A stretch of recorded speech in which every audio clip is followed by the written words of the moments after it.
میں جاوید بات کر رہا ہوں سرگودا سے. جی جاوید صاحب. ہیلو. میرا قاری خلیل صاحب سے یہ سوال ہے کہ 2 دن پہلے نا طلاق کے موضوع پہ آپ کے پروگرام میں بات ہوئی تھی. تو اس حوالے سے نا ابھی میں نے مفتی طارق مسعود صاحب کا ایک کلپ دیکھا, ایک ویڈیو دیکھی ہے جس میں انہوں نے اس پورے موضوع کو ڈسکس بھی کیا اور قاری خلیل صاحب کے حوالے سے بھی بات کی ہے.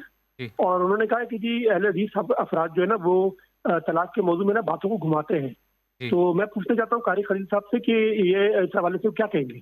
ٹھیک ہے, یہ سوال کا جواب تو آپ ہی سے لینا پڑے گا. یہ تو قاری صاحب میرا خیال ہے مجھ سے تبصرہ چاہ رہے ہیں کہ ان کے اس پر ان کا آپ کا موقف کیا ہے؟ نہیں, موقف تو ہم نے بیان کر دیا.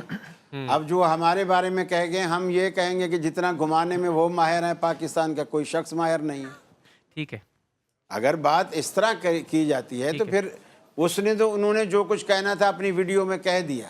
ٹھیک ہے, وہ آپ کا ہی کلپ ہے یہاں کا, اس پر پھر انہوں نے الگ سے بیٹھ کے کلپ بنایا جن کو یہ جامعۃ الرشید کے شہزادے قرار پائے اور پھر اس پہ انہوں نے تبصرے کیے.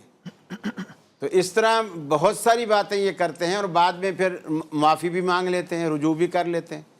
اسی طرح پتہ نہیں کس جگہ انہوں نے کلپ بنایا یہ ما زاد فی رمضان ولا فی غیرہ کے اوپر. ہمارے پنجاب کے ایک عالم ہے یحییٰ نور پوری صاحب, ایسے ہی ان سے تھوڑی عمر میں بڑے ہوں گے, تو انہوں نے پھر اس کا جواب دیا. انہوں نے کہا بخاری شریف میں یہ روایت ہے, یہ روایت ہے. انہوں نے کہا یہ الفاظ بخاری میں آپ دکھا دیں.